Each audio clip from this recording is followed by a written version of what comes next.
Just wanted to talk, that's all.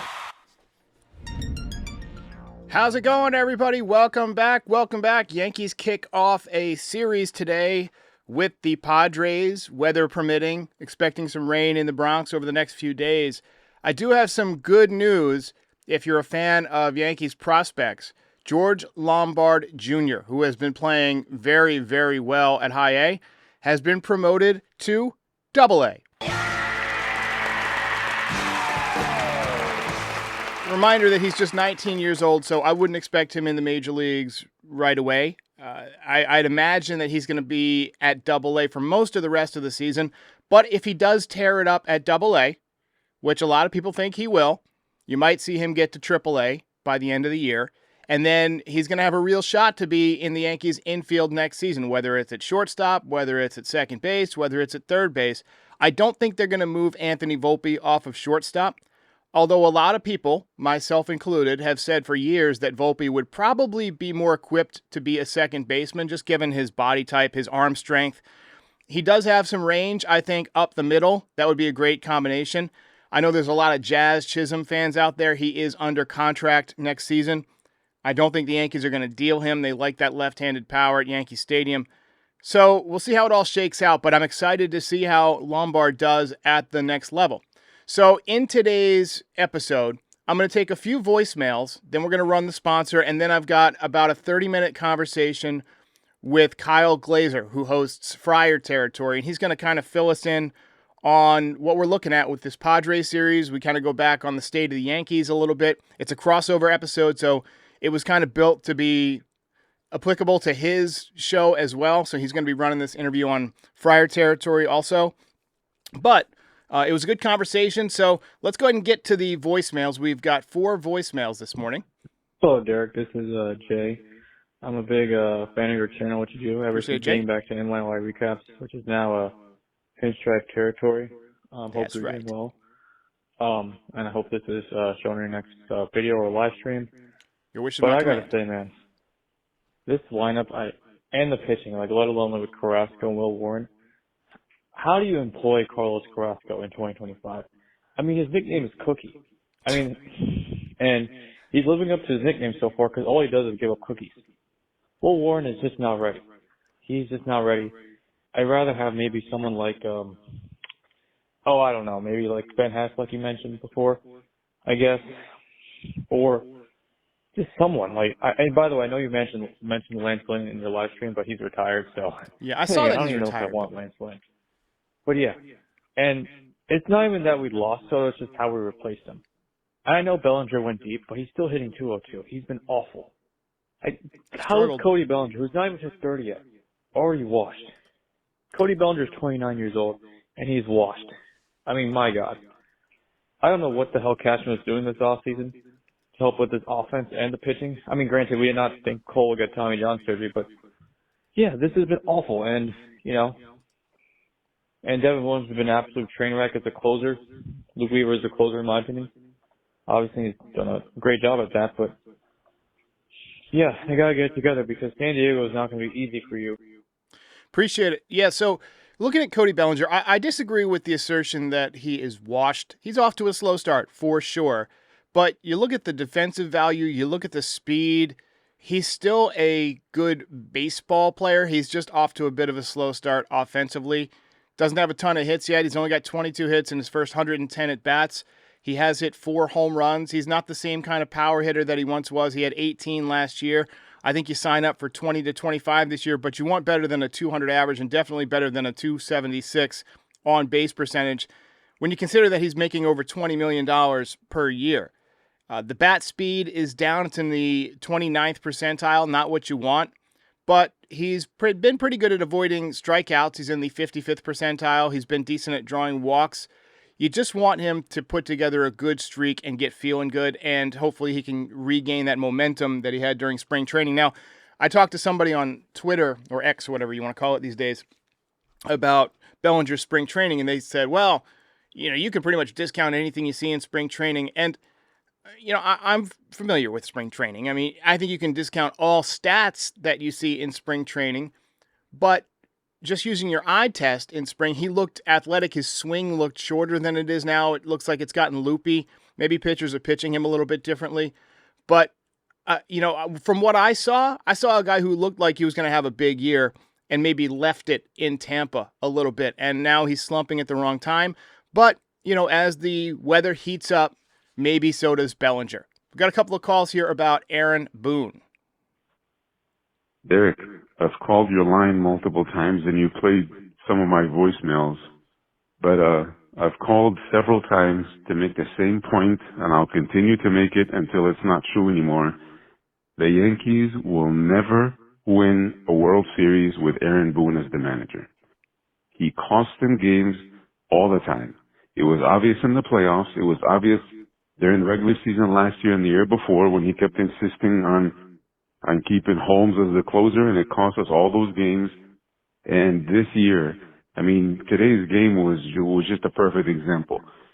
You're trying to win the series, and for no reason whatsoever, they sit Rice, he sits Wells, and then he doesn't even, with the bases loaded, he doesn't even pinch hit either one of them for Escara, and then he pinch hits for them after, and then he puts Escara on third base. Like, what kind of garbage is that? I appreciate the call. So yesterday, I think, was Boone's worst managed game of the season. I agree with everything that you said. He had some excuses after the game, and I honestly don't even remember what they were because they kind of went in one ear and out the other, like most of the things that Aaron Boone says.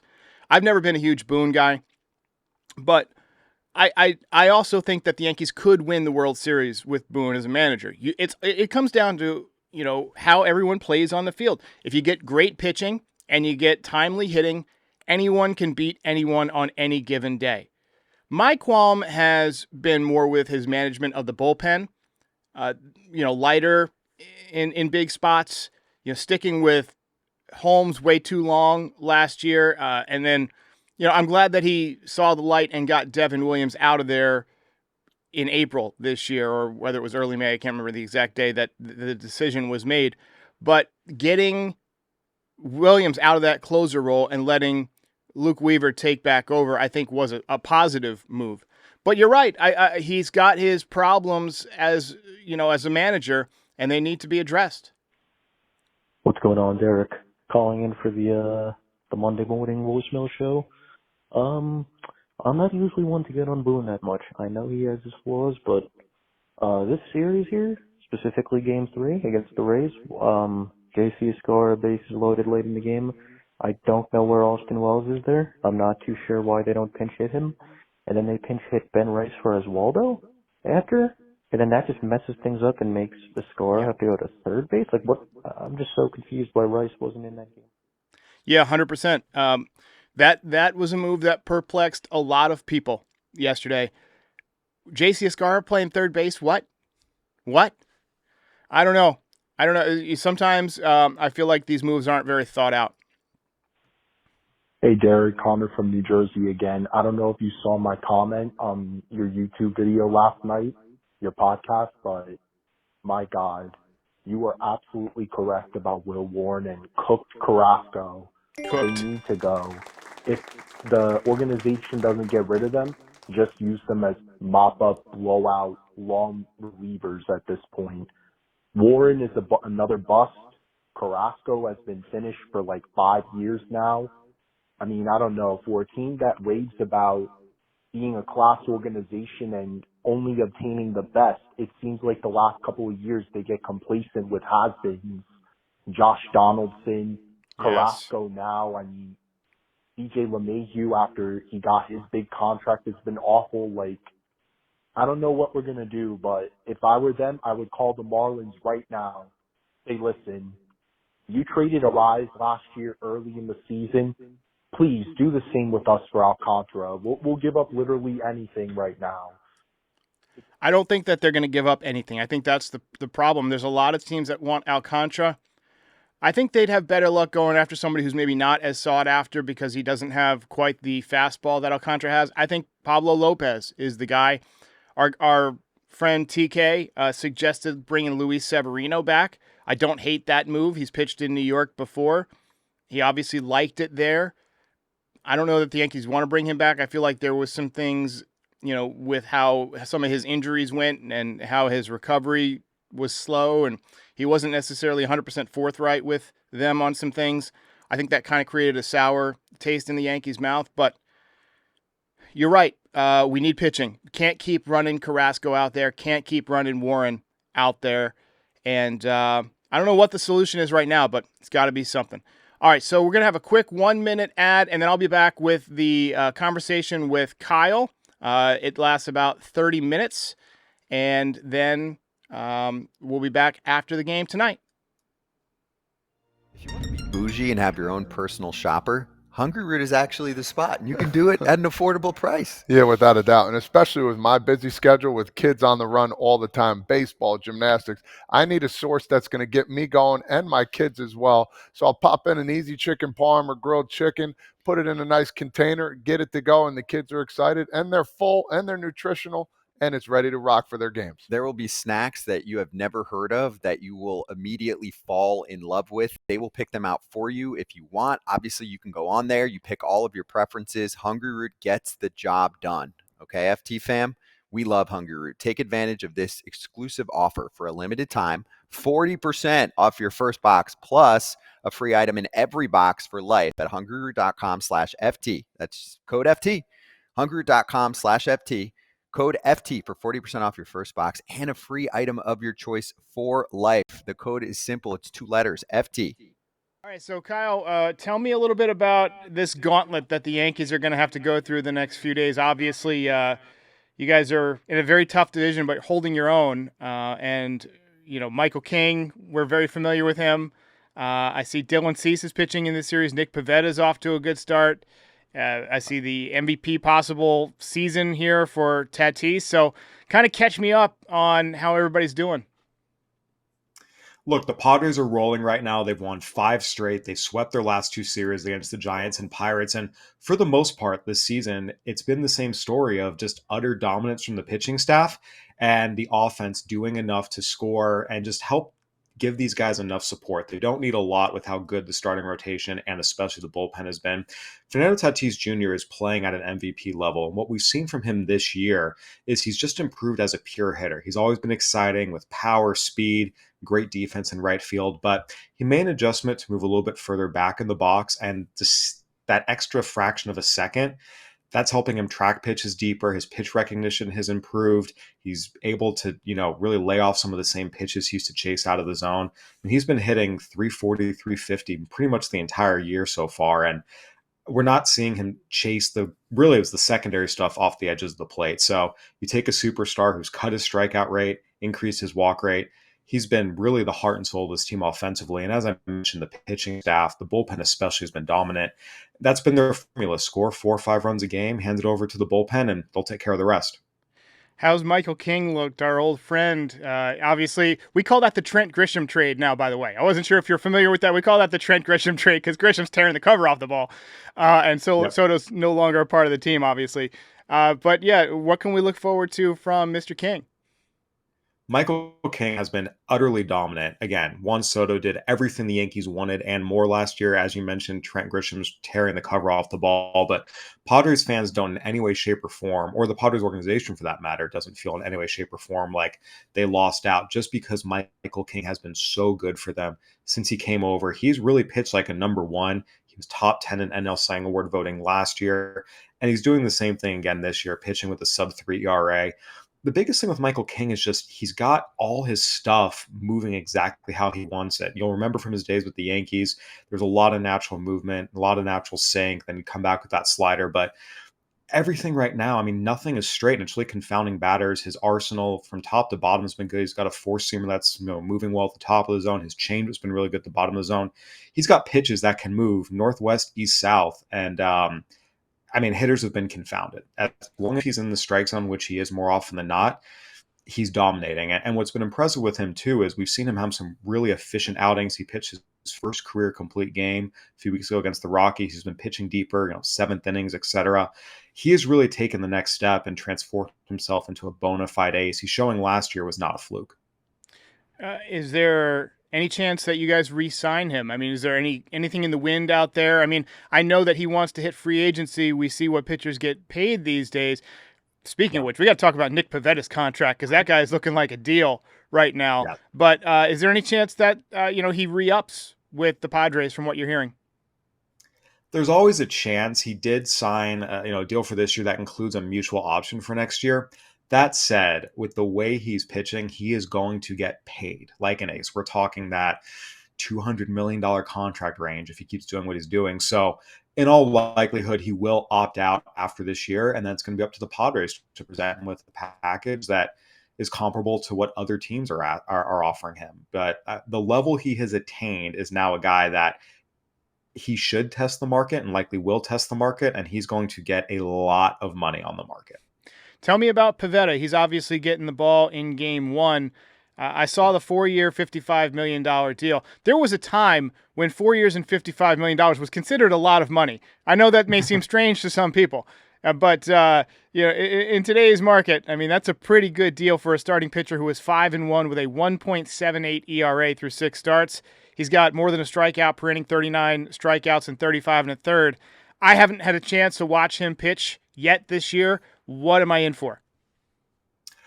Utter dominance. The biggest thing with Nick Pivetta is we have seen him be dominant in stretches during his tenure with the Red Sox, as I'm sure you and your watchers will remember, but he struggled with consistency a lot. The idea behind signing him was get him to San Diego, where he's going to pitch in front of a much, much, much better defense than he was in Boston, get him out of the AL East and some of those hitter-friendly parks, put him in the pitcher-friendly parks, the NL West, and get him with Ruben Niebla, one of the best pitching coaches in baseball. And maybe you would see the stuff start to match the faults. He's always had stuff. The strikeout to walk's always been fine, but the results for any number of reasons just hadn't been there. And now the results are there. To be, I talk about Michael King pitching like an ace. Nick Pivetta right now has been one of the best pitchers in the National League, lowest opponent's average allowed, lowest whip.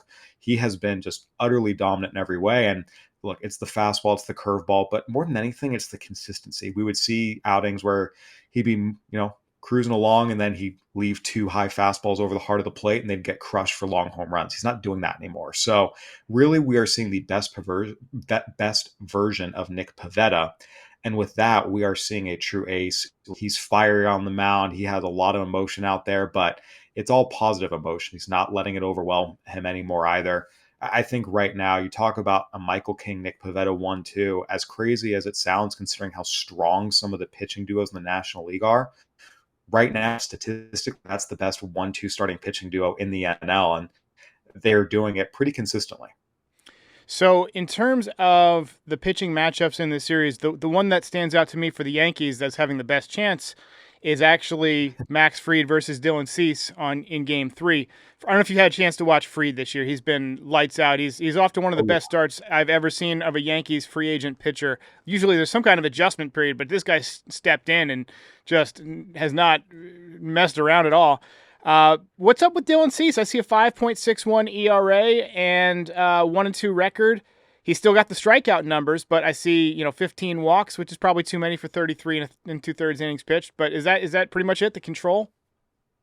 So it's a little skewed by his last outing. So what we were seeing from Dylan Cease for most of the season, actually, he was getting way too much of the plate. He was getting hit pretty hard. Again, the ball was in the strike zone. There's plenty of stuff behind it. He just was getting way too much to the plate. Then his last start against Pittsburgh, he kind of overcorrected and was avoiding contact a little too much. And we saw him really struggle with walks, needed 90 pitches plus to get through 4 innings. So he's trying to find himself a little bit. It's something where it's just a command issue. Again, the stuff has been there. You're still seeing the same, kind of flashes of the old dominant Dylan Cease who can run it up, mid to high 90s with a devastating breaking ball. And right now he was just getting too much to the plate. Then he overcorrected against Pittsburgh. So he's trying to find it a little bit. I do think that Wednesday matchup, and again, the Yankees are a good team. I think it's going to be a competitive series all the way around, but that is the matchup that I think definitely favors the Yankees the most, just because the Padres have had a little bit of trouble with left-handed starters this year. They took care of things against Andrew Heaney today, but on the whole, lefties have given them trouble. We saw it with Shota Imanaga, even guys like Matthew Boyd, and even on Saturday, Bailey Falter. They're not as good against lefties as they are righties. So that is the matchup I'll be watching. I think if you're the Padres, you feel pretty good going in. And they also have to face Carlos Rodon on Monday. So I think that's what I'm going to be watching, because I think the Padres have the offense that takes care of business against righties. Lefties are giving them some trouble. Would it surprise you that Aaron Judge has 25 more hits than the hit machine Luis Arraez right now? That blows my mind at this point. 56 hits so far for Aaron Judge. Not really. I mean, you have to keep in mind, Arraez missed about a week. He had a very scary collision in Houston where his body went limp. He had to be carted off the field, was on the concussion IL for about a little over a week. So some of that is he missed time. But look, Aaron Judge is performing at a level that is just special. And I think it's really, really important to appreciate greatness. When you look at what he's done just these last 5 seasons, 21 to now, it's a performance in line with the greatest right-handed hitters of all time. You look at, Jimmy Fox and Rogers Hornsby and Hank Aaron and Willie Mays, and even, more recently, Albert Pujols, Miguel Cabrera. What Judge is doing is just absolutely phenomenal. And I think from the Padres, look, they're not a team that's going to back down from anyone. Mike Shildt is who preaches aggressiveness, going right at guys, not backing down. So they're going to come after Aaron Judge. They're not going to pitch around him. They're not going to, kind of try to, avoid a mistake. They're going to come right after him and try and beat him. That's just in their DNA. But Aaron Judge is someone that, look, we all know what he can do and the damage he can cause. And I think everyone is just, at this point, just in awe of the level he is playing at and has been playing at for really 5 years now. There's a scene in the movie Taken where Liam Neeson is telling this guy, I'm going to come and get you. I got a very particular set of skills. And the guy's just like, good luck. And then hangs up the phone. That's what I was thinking when you're saying, we're coming right after Aaron Judge. Good luck. That's all. That's all I got to say. Good luck. Exactly. But that's what you want to see, right? You want to see best on best. You want to see guys go right at each other and, see what happens. But there's no question. I think if you are the Padres, he's certainly the guy that you have to be the most cautious of because of how ridiculously good he is. And again, Paul Goldschmidt playing very, very well. It's nice to see have a little bit of a renaissance. You mentioned Trent Grisham's been hitting the ball well. I think from the Padres' perspective, where you really, really feel good about your chances was your pitching staff against the bottom half of this lineup. We all know the bottom half of the Yankees lineup is just not as dangerous. And I think if you're the Padres, given the quality of their pitching staff, you feel pretty good that if you can, again, you're never really going to hold down Aaron Judge or even Paul Goldschmidt for that long. But if you can limit the damage by those guys and take care of business against the bottom of the lineup, they should be in good shape. Yeah, I think the key is going to be just to keep the guys off base in front of Aaron Judge. He's going to run into a couple, a series, basically. That's just kind of how he is. He's going to get hits. But if you can keep the traffic off of base in front of him, that's the key. But, that's where guys like Grisham and Ben Rice, I'm not sure if you had a chance to watch Ben Rice yet. They're getting pitches to hit because you have to go after these guys in front of Judge. And Ben Rice is just teeing off. He's in, I wouldn't say a slump. He's had a couple of down games, but if you look at the metrics and you look at just some of the balls he's hit, he's one of the better left-handed hitters that the Yankees have produced in the last, couple of decades, honestly. Exactly. No, I mean, Ben Rice has been really a revelation. Again, a great job by the Yankees scouting staff, drafting him, developing him. And I think that's where, again, you hit the nail on the head with the Padres. It really is going to be about keeping guys off base. So when Aaron Judge, and I'll add Paul Goldschmidt in there as well. Once those guys come up to the plate, keep traffic off the bases. And if you can get through them, you'll feel pretty good. From the Padres' perspective, too, one of the things that has been such a key to their success this year is the bullpen. It's the best bullpen ERA in baseball by more than half a run. But the more telling statistic, just how ridiculously dominant they've been, the Padres just played their 33rd game today. Their bullpen has relinquished a lead once this entire season. And even that was an inherited runner situation back against the Cubs. Adrian Morejon came in with first and third and none out and limited the damage to 1 run. It just happened to be the tying run. So from the Padres' perspective, and also from the Yankees' perspective, it's not hyperbole to say if the Padres have a lead and you get into that bullpen, the game is over. That's how dominant this Padres bullpen has been. And so I think, too, especially the early innings, if you want to beat the Padres, you have to jump on their starters. And that's easier said than done against Michael King and Nick Pivetta with how they've been playing. So I think it's going to be a really, really, really fun series to watch. Look, anytime it's the Yankees, it's fun. But I think just given you're right how hot some of those guys, the top order, have been against the Padres' best starters, that's going to be the matchup to me that's going to determine the series. Because if the Padres starters can hold down the top of the Yankee lineup and get the ball to the bullpen with a lead, the game is over. If the top of the Yankees lineup is able to jump on the Padres starters and the Padres have to play catch up a little bit, and in fairness, the Padres have had a lot of comeback wins this year, but their strength is really when they get out early, hand the ball over to the bullpen, the game is over. So in recent years, the Yankees have played kind of down to their competition, and they've done that in the last couple of series. They played poorly against the Orioles, who hadn't won a series in probably 3 weeks, and then they just lost 2 out of 3 to the Rays. But I also feel like they play up to their competition a little bit when they're playing a team that's hot, that's good. Yeah. And the fact that they do have their 3 best starters lined up for this series gives me hope that this could be kind of a little bit of a war. Clark Schmidt had to be pushed back. He's going to be starting game 2. He had a little bit of a soreness in his flank. The offense right now is weakened. We're obviously without Giancarlo Stanton. We're without Jazz Chisholm now. We've called up this guy, Yorbit Vivas, who you're familiar with. I talked to you about him the last time you were on my show, and you told me how familiar you were with him. And I got to say, he needs to wear a smaller helmet. It keeps popping off every swing. That's the extent of my scouting report on him at this point. Just needs a smaller helmet. But other than that, we're just not playing great. Bellinger hit a home run today, but he's, hovering around 200 for the year. Goldschmidt's been hot, obviously. He's just starting to heat up with the power. He homered in consecutive games this week. Obviously, Judge is always dangerous. Wells has been hitting for power, but again, he's been a little bit unlucky, hitting 208 with a 265 on base percentage.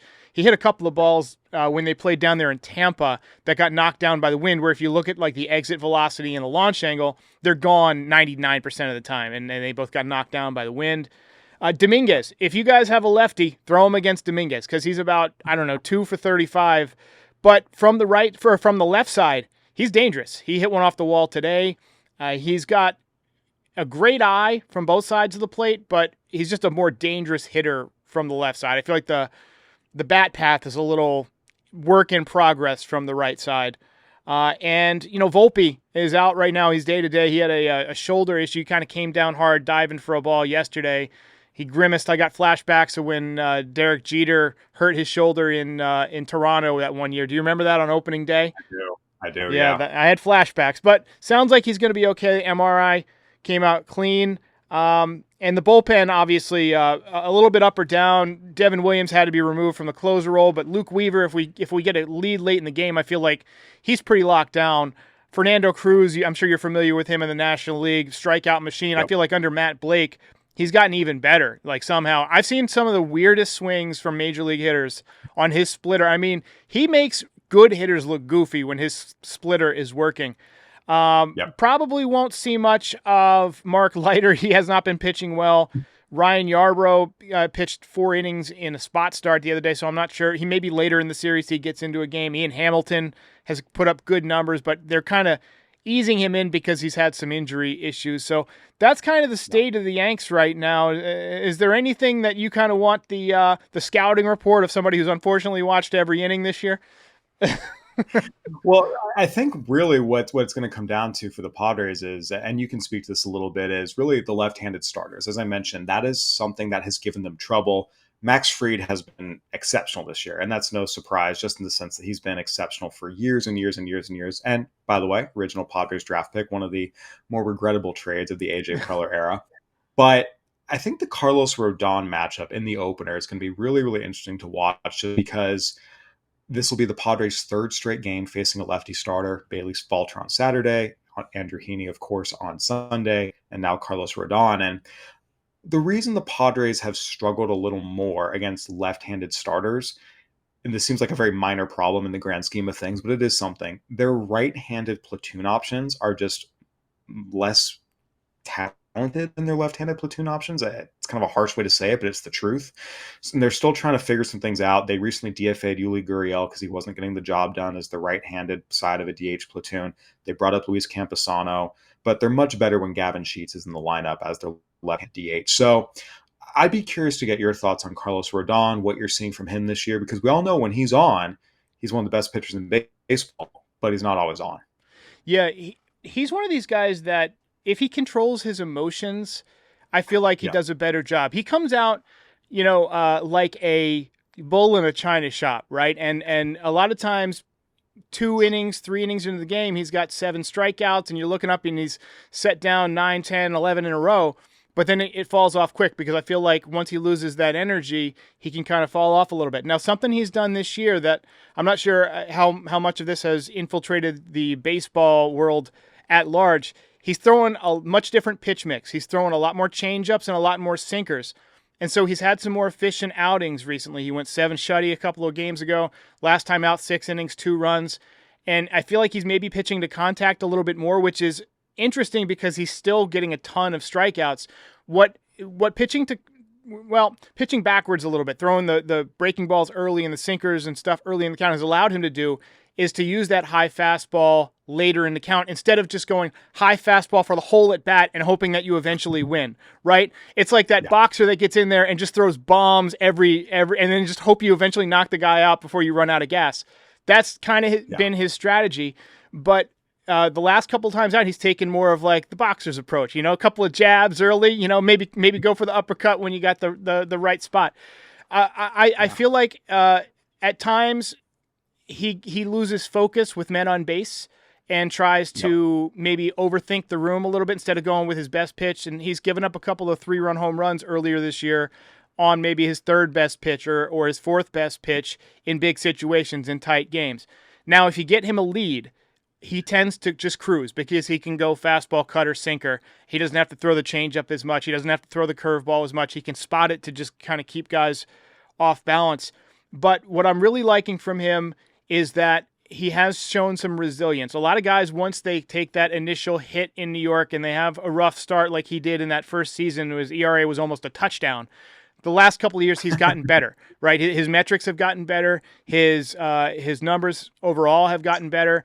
And his physical change has been remarkable. You look at him a couple of years ago, he's lost a lot of weight. He's trimmed down. He's gotten much stronger. He's had some back issues. And so I feel like he's tried to make his body just stronger at large to deal with that. So, I mean, you're very right that when he's on, he's very on. And when he's off, boy, souvenir day. Yeah.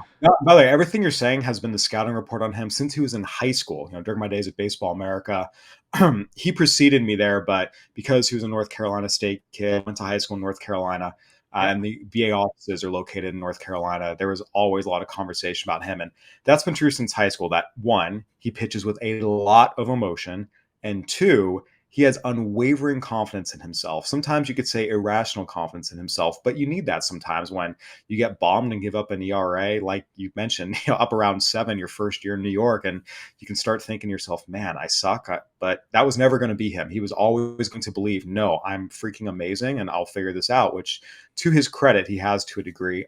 I think the other matchup that I'm going to be really, really interested to watch, and I want to get your thoughts on this. And I say this as someone who was a national rep for 8 years, saw the entire league, had a view of the entire, landscape.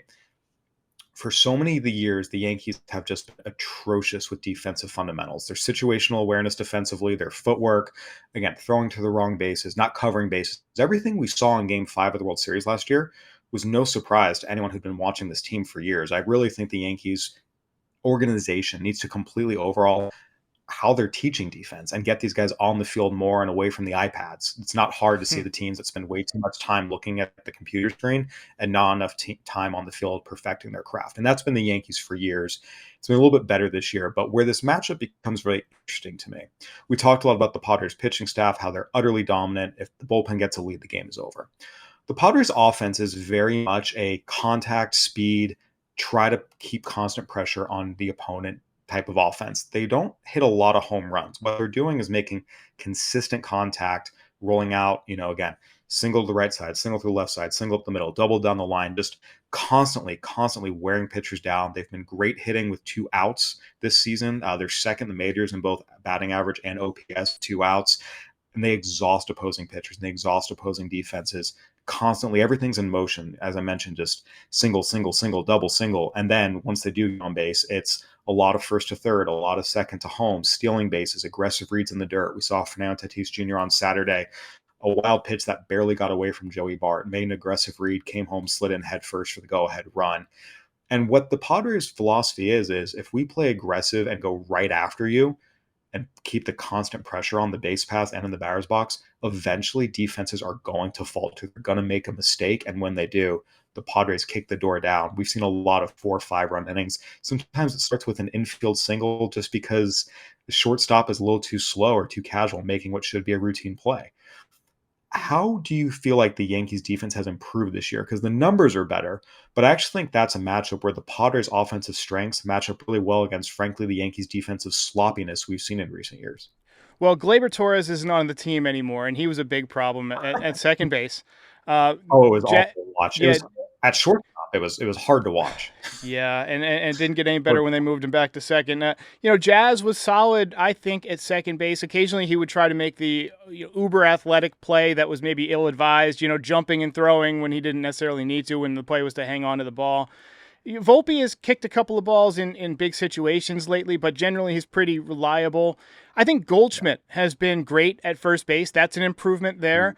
Max Fried fields his position really well as a pitcher, which is something that I think has saved the Yankees a couple of runs this year. He picks guys off. He makes plays.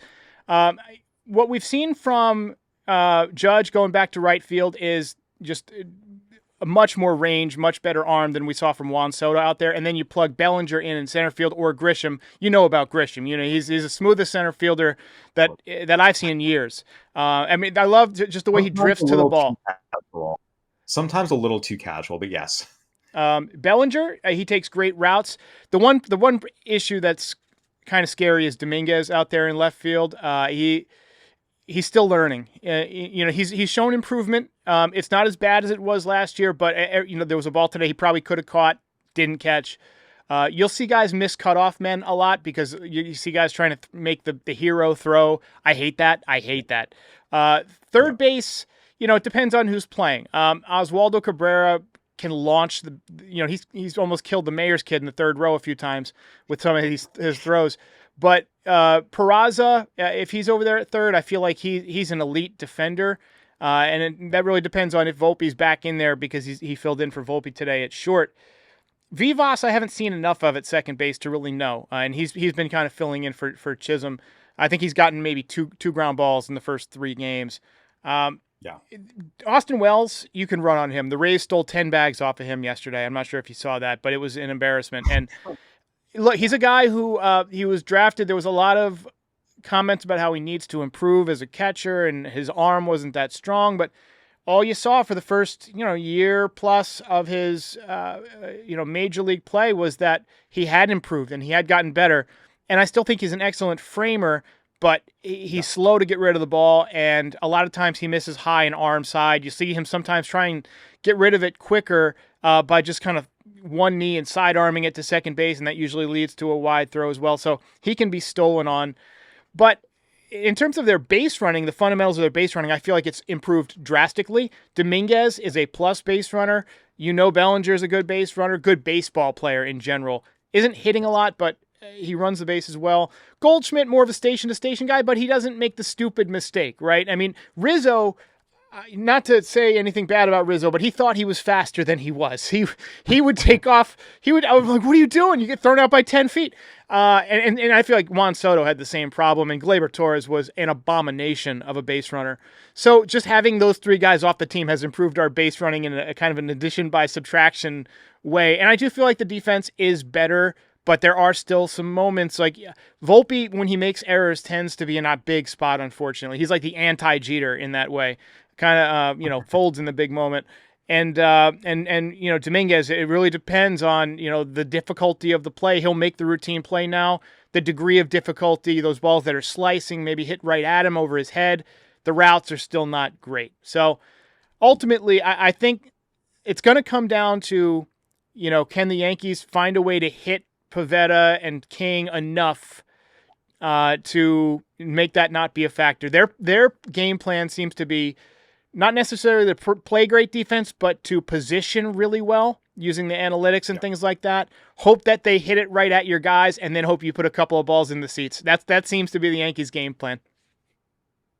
Yeah, it'll be interesting to see. And again, the Padres' game plan very much is let's just wear pitchers down. Let's wear defenses down. Let's make them frustrated. Let's exhaust them again. They've been really good with 2 strikes. They've been really good with 2 outs. Just when a pitcher thinks they're about to get out of an inning, Padres will string together 3 straight hits, score a run. Again, infield singles, constantly in motion on the base pass. And, it's funny you mentioned Austin Wells and his arm. I actually, when I was at Baseball America, wrote up his scouting report out of high school when he was at, I think it was Bishop Gorman out in Vegas. And it was the same scouting report then. He can really, really hit. The defense needs work, and he can't throw anyone out. And the same thing at U of A. It was the same scouting report. And that's why there was so much questions about will he catch in the major leagues. I haven't saw him in the fall league, and I was like, I don't know if he's going to catch in the big leagues. And to his credit, he has gotten better to the point that he is catching in the big leagues, but the arm has always been a problem dating back to high school. I do think you'll see the Padres running a lot. And again, it's not necessarily just Tatis and the fast guys that you think of right off the bat. Xander Bogaerts and Manny Machado have each executed 2 double steals this season. I mean, the Padres really are running everybody. And I think that's just, again, their style of play no matter who they face. But one of the things we've seen is even the really good defenses start to falter. The Cubs and Guardians are 2 teams that have a lot of really talented defensive players. The Guardians are famous for playing clean baseball. Against the Padres, I mean, the Padres made the Guardians look like a bad high school defense. You could see guys picking their eyes up early on ground balls. You could see them worried about the base runners. The Padres get in your head. And again, it's a very Mike Schilt style of play. He loves to have that edge and just drive opponents crazy. So I would say from the Padres perspective, the plan is continue to put pressure on teams in the batter's box, on the base pass, frustrate them, get your 4 or 5 runs, hand the game over to the bullpen. And if they do, the game's over in the 6th. One thing that will be really, really interesting for the Padres is Jackson Merrill and Jake Cronenworth have begun the rehab assignments. They've both been out for a while.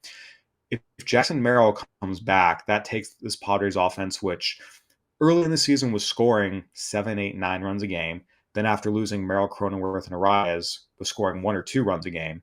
Recently, they've been scoring 4 or 5. If Merrill comes back, it completely changes the dynamic of the offense because now you have a 3rd MVP candidate. There's been some hope and thought he'll be back for this series. And again, anytime a guy is coming off an injury and a rehab stint, you never know how many games he'll need to get back up to speed and in the rhythm of big league baseball. But if he comes back and hits the ground running, that's going to be another dimension of the Padres offense the Yankees are going to have to deal with. Well, should be a great series, Kyle. I thank you for joining, and for the people listening on Pinstripe Territory, check out Kyle Glaser's podcast, Friar Territory. It's one of our sister podcasts here on the FT Network. And for those of you listening on Kyle's podcast, check out me, Pinstripe Territory. We're here after every single game all season long. More of a Yankees fan podcast than anything, but if you like baseball, we try and have a good time. So, Kyle, thanks so much, and we'll talk to you soon. Awesome. Thanks for having me, Derek. Hey, while I've got you here, be sure to like the video and subscribe to the channel. Pinstripe Territory is the official Yankees podcast of the Foul Territory Network. We are home to the #1 most watched MLB postgame show on YouTube since 2021. We're here after every Yankees game and for reactions to all the best news and rumors during the offseason. Be a part of the show by calling into the voicemail 718-899-1068. Try to keep it clean for me. And if you ever miss us on YouTube, be sure and subscribe on all your favorite podcast platforms. Go ahead and rate us 5 stars. It'll help other people find the show. Thanks for watching. See ya.